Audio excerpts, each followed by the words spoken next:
अस्सलाम वालेकुम व्यूअर्स, आप देख रहे हैं वेज में इफ्तिखार चौधरी। दोस्तों, आपसे रिक्वेस्ट है कि मेरे चैनल को सब्सक्राइब करें और बेल आइकन जरूर दबाएं ताकि हर आने वाली वीडियो वक्त पे आपको पहुंच मिले और वक्त पे उसको देख सकें। आज हमारा टॉपिक है lower Spat hydro power project. Lower Spat basically lower Spat एक नाला है। अगर हम इसकी लोकेशन की बात करें तो ये स्पात का एक नाला है जिसका नाम है, ये नाले से मुराद है ये दरियाए जो सिंध है ना, दासू के मकाम पे इसमें एक ट्राइब्यूटरी आके गिरती है। वैसे तो बहुत सारी ट्राइब्यूटरियां गिरती हैं, दर्जनों के हिसाब से हैं, और दासू और पतन सिटी के अगेंस्ट इर्द गिर्द जो है ये बहुत सारी ट्राइब्यूटरीज इधर आके दरियाए सिंध को मिलती हैं। तो ये जो स्पात का है ये एक इनमें सबसे बड़ी ट्राइब्यूटरी है। इसमें बहुत ज्यादा पानी होता है, स्पेशली जून जुलाई और अगस्त में, यानी मानसून में इस नाले में बहुत ज्यादा पानी आता है। तो इसलिए इसको यूटिलाइज करने का फैसला किया गया है। सबसे पहले जो स्पातगाह है ये बेसिकली 10-15 किलोमीटर लंबा एक नाला है, और इसमें जो लोअर स्पातगाह के नाम से, यानी जो इसका जहां से ये तकरीबन जाके दरियाए सिंध में ये गिरता है, वहां एक हाइड्रो पावर प्रोजेक्ट बनाने का ये फिजिबिलिटी रेडी है। ये ऑलरेडी तकरीबन इसका सब कुछ डन है। ये कोरिया की कंपनी है, उसके साथ इसकी नेगोशिएशन ऑलरेडी साइन हो गई है। ये 2024 में यानी 2024 के स्टार्ट में ही ये प्रोजेक्ट पे काम शुरू हो जाएगा। तो अगर इसकी हम थोड़ी सी लोकेशन कहें, आपको समझाएं, वो तो मैंने बता दिया कि ये एक नाला है, इसका नाम स्पातगाह है, और ये तकरीबन 8 किलोमीटर डाउन स्ट्रीम में दासू सिटी आप जानते हैं जहां दासू डैम भी बन रहा है। तो दासू सिटी से नीचे जाके यानी उसकी डाउन स्ट्रीम में 8 किलोमीटर ये इसका जो लोअर स्पात का ये हाइड्रो पावर प्रोजेक्ट है वो प्लान हो रहा है। 35 किलोमीटर अपर स्ट्रीम आ जाएगा ये पतन सिटी से। पतन सिटी भी आपको पता है कि इधर ही है, वहां भी एक ऑलरेडी एक हाइड्रो पावर प्रोजेक्ट 2400 मेगावाट का बन रहा है। उसकी भी डिटेल्ड वीडियो हमारे चैनल पे मौजूद है, आप देख सकते हैं। तो ये जो लोअर स्पातगाह हाइड्रो पावर प्रोजेक्ट है ये 470 मेगावाट का है। इसकी जो ऑनर है या ऑपरेटर है ये दोनों सेम ही हैं। ये DL energy and Korea hydro and nuclear power company है एक, यानी ये साउथ कोरिया की एक कंपनी है, जनूबी कोरिया इसको कह लें, उसकी एक कंपनी है। ये सारा अरेंजमेंट इसी ने करना है, इसी ने फाइनेंस करना है। 74% तक इसके पास ही है, तो लिहाजा यही ऑनर है, इसी ने बनाना है। और 30 सालों के लिए यानी 30 सालों के लिए इसी ने इसको ऑपरेट करना है। इसके साथ एक टैरिफ तकरीबन को 20 रुपए पर यूनिट का टैरिफ जो नेपरा ने इसको अप्रूव्ड करके दिया हुआ है, जिसका एग्रीमेंट ऑलरेडी साइन है।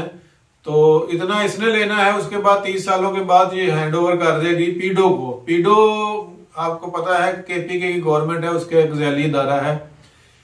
तो ये पीडो के पास जो 26% शेयर है और बाकी जो 74% है ये पूरा डीएल एनर्जी के पास है। और डीएल एनर्जी ने इसमें इन्वेस्टमेंट करनी है 1.03 बिलियन यूएस डॉलर की, यानी 1.03 अरब यूएस डॉलर, इतने की इसने इन्वेस्टमेंट करनी है। अगर हम इस प्रोजेक्ट के जो क्रेडेंशियल्स हैं उस पे जाते हैं तो जैसे आपको पहले बताया कि ये 470 मेगावाट का एक प्रोजेक्ट है, छोटा प्रोजेक्ट है, लेकिन रन ऑफ द रिवर है, इसमें पानी जम तो जखीरा नहीं होना।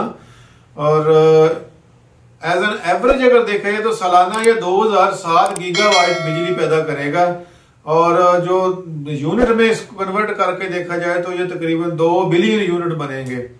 इसमें 3 टर्बाइनें नस्ब की जाएंगी पेल्टन टाइप की, ज्यादातर हमारा फ्रांसिस टाइप की हैं। ये पेल्टन और फ्रांसिस में फर्क ये है कि जो फ्रांसिस होती हैं ये चाइनीज होती हैं, पेल्टन ये है ये जापानी या कोरिया की है। ये मतलब फंक्शन तो एक ही होता है, और ये इसकी टाइप ये पेल्टन टाइप है। इसकी लाइफ तकरीबन 40 से 45 साल होती है। उसके बाद इसको या रिप्लेस कर देते हैं तो या अंडर हैवी मेंटेनेंस जाना पड़ता है। 57 मीटर जिस डैम की हाइट है, यानी इसकी जो गहराई है ये इतनी होगी। अब इसके देखें ये है तो बाजार तो ये छोटा सा ही लग रहा है, ये 470 मेगावाट कह रहे हैं, तो इसके बेनिफिट्स कितने हैं? 7000 डायरेक्ट जॉब्स ये पैदा करेगा इस एरिया के लिए।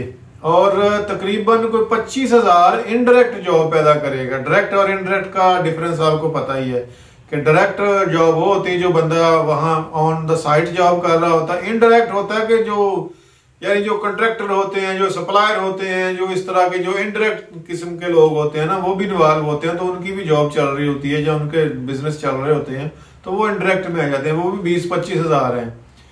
ये इसके अलावा इस एरिया में 22 या 23 किलोमीटर की सड़कें बननी है, बहुत ज्यादा। और यानी इस एरिया में पूरी एक आप कह लें कि एक इनकलाब आना है और पूरा एक इंफ्रास्ट्रक्चर डेवलप होना है, और ताकि ये पूरा एरिया इसको ना बेनिफिट हो। इसके अलावा इसका जो दूसरा बेनिफिट है कि आपको पता है कि जब भी कोई हाइड्रो पावर प्रोजेक्ट बनता है तो वो बिजली तो बन जाती है, उसमें जो पहला एक टास्क होता है कि ये होता है कि इसकी ट्रांसमिशन लाइन तक कैसे पहुंचाना, वो एक अलग से कॉस्ट होती है। तो ये बाई चांस ये एक 765 kVA की एक ट्रांसमिशन लाइन है जो बिल्कुल इसके साथ ही है, कोई 700 या 650 मीटर दूर है इस प्रोजेक्ट से, तो ये कास्ट की सेविंग हो जाएगी।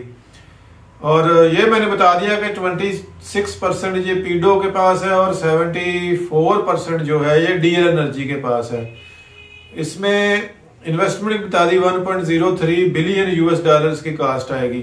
अच्छा, ये जो लोअर सपात है ना, ये जैसे मैंने आपको बताया कि ये तकरीबन ऑलमोस्ट 10 से 15 किलोमीटर लंबा नाला है, तो ये लोअर साइड पे ये वाला बनेगा। एक अपर सपात पे भी प्लान है, यानी इसके बाद उसकी बारी है इसी नाले पे ही, वो अपर सपात पे है, तो वो 252 मेगावाट बिजली वो देगा। फिर ये अपर और लोअर के बीच में एक मिडिल में है जगह, उसको मिडिल सपातगाह कहते हैं। वो मिडिल सपातगाह हाइड्रो पावर प्रोजेक्ट वो 489 मेगावाट बिजली पैदा करेगा।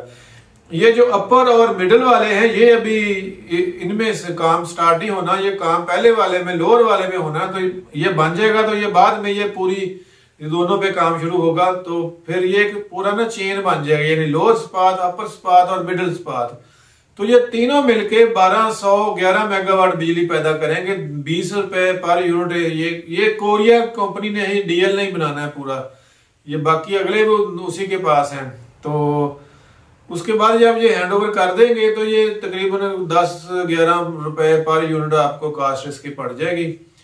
तो इंशाल्लाह इसके बाद कोई दूसरी वीडियो देखते हैं, तो आपसे अगेन रिक्वेस्ट है कि आप चैनल को सब्सक्राइब कर दें और बेल आइकन जरूर दबाएं। ओके, अल्लाह हाफिज।